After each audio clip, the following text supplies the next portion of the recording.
And so next week, I am going to be calling this motion to vacate.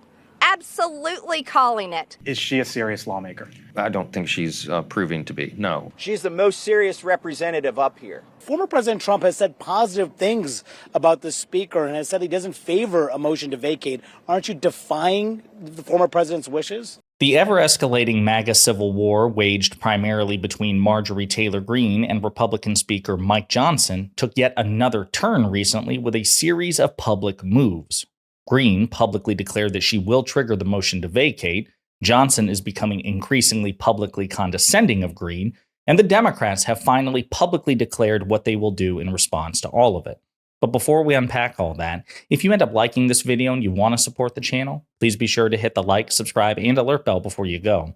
I'd greatly appreciate it.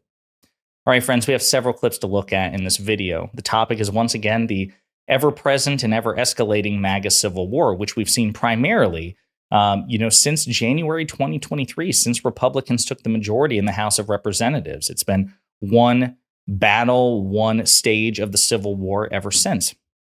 Kevin McCarthy was an early casualty of the war. Multiple times it took for him to become Speaker of the House. He had a historically short tenure as Speaker as a casualty of that war. Mike Johnson may be another casualty of the MAGA Civil War, or maybe not, and we'll talk about that. But we're actually going to start with a clip of Marjorie Taylor Greene. She's very upset, and she has once again reiterated that she will trigger the motion to vacate, and as a matter of fact, she's going to do it definitely, she says, next week.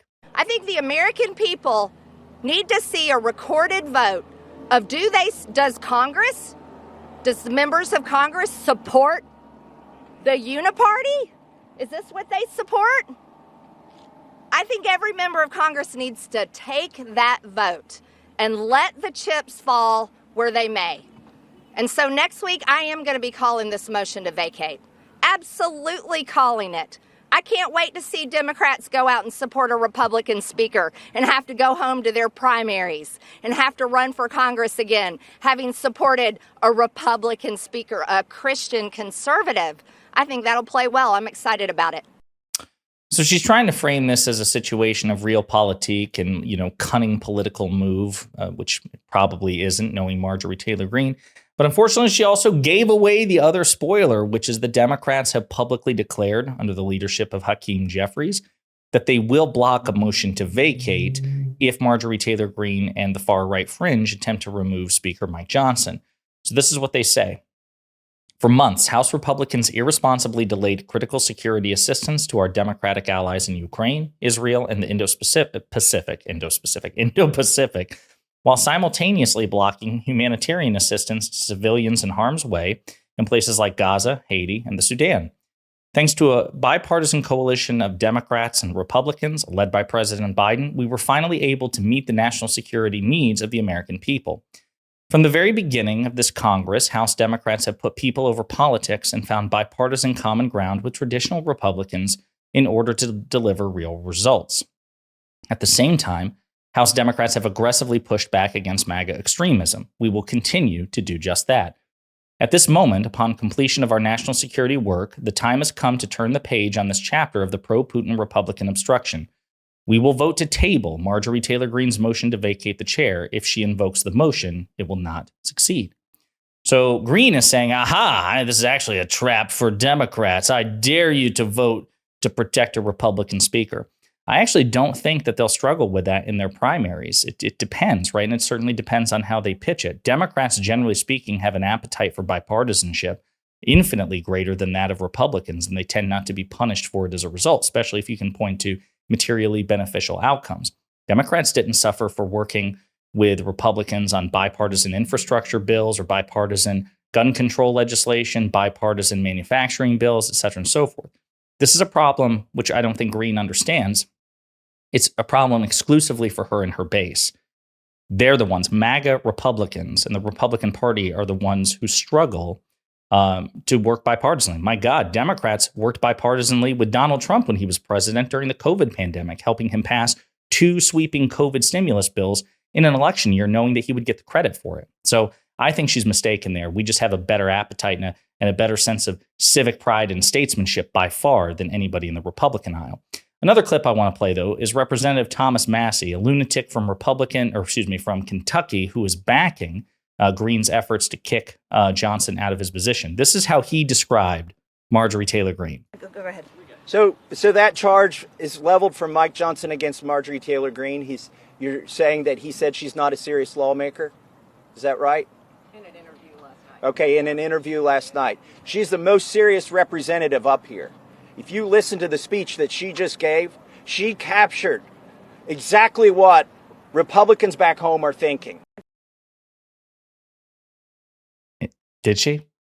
Jewish space laser Marjorie Taylor Greene, QAnon supporter Marjorie Taylor Greene, white supremacist flirting Marjorie Taylor Greene. She's the most serious legislator up there. Really, Thomas? So what they're referring to is an interview in which, again, an increasingly publicly condescending Mike Johnson gave his true thoughts about Marjorie Taylor Greene, beneath a veneer of Christian civility, and also hit her with an iconic Southern catchphrase, which for those of you who live in the South or have been to the South and have heard this phrase, this is the Southern equivalent of the F word. Let's talk about your future. Yeah. Marjorie Taylor Greene. Mm-hmm. No fan of yours. Bless her heart. Yeah. Is she a serious lawmaker? I don't think she's proving to be. No. I don't spend a lot of time thinking about her. I got to do my job, and we do the right thing, and we let the chips fall where they may. And that's my philosophy. That's how we're governing. We're gonna keep the train on the tracks and show the American people that not just what we're against, but what we're for. That there's a conservative agenda that is necessary to get the country back on the right track. And it's an election year, and he's desperate to prove to the American people that they're worthy, and that Republicans are worthy of their votes, because they are favored. Republicans are favored to lose the House of Representatives, right? And God willing, they will. And I'll remind you that Mike Johnson talks, poetically about governing, but the Republican Party has not governed. They have not used their majority, their razor-thin majority, their ever-shrinking majority to work bipartisanly in good faith with Senate and House Democrats, with Republicans in the Senate, and with President Biden, right? Again, they constantly try to be the tail that wags the dog, even though they don't have the ability to do so. It's been the least productive iteration of Congress in modern times, and that's under Mike Johnson's leadership in part, and it's exclusively the fault of the GOP. When you don't have the leverage to impose your will on the rest of the country or the rest of the government, then you are obligated to work bipartisanly in good faith, and they're just incapable of doing it. And that's why Democrats have a pretty compelling case to make this year. That Republicans are too stupid and dysfunctional and chaotic and unserious to govern, and that Democrats on their very worst day, even if you disagree with certain policy preferences, they're just objectively better at running the country, and the facts do indeed prove it. Another clip I want to show you, though, is really fascinating, arguably the most interesting one, and that's when CNN reporter Manu Raju asked Marjorie Taylor Greene a really interesting question about the proverbial elephant in the room in the contest between her and her and Mike Johnson. Former President Trump has said positive things about the speaker and has said he doesn't favor a motion to vacate. Aren't you defying the former president's wishes? Absolutely not. I'm the biggest supporter of President Trump, and that's why I proudly wear this MAGA hat. I fight for his agenda every single day, and that's why I'm fighting here against my own Republican conference to fight harder against the Democrats. Mike Johnson has fully funded the Department of Justice. And she goes on like that. So what an awkward answer to a really good question. It's true. Donald Trump, for all of his stupidity, has recognized that this is probably not going to help him in an election year in which the polls are pretty tight between him and President Biden. He needs to show that the Republican Party can govern, even though they just objectively can't. And so in his own roundabout way, Donald Trump has shown pleasure, his favor towards Mike Johnson, and Marjorie Taylor Greene is certainly defying the spirit of that, but she's trying to cope with it. No, of course I'm not. I'm not defying my cult leader. I'm not defying the dear leader. I have a hat. I wear his hat. I'm his biggest fan. I wear the hat. I wear the hat, Manu.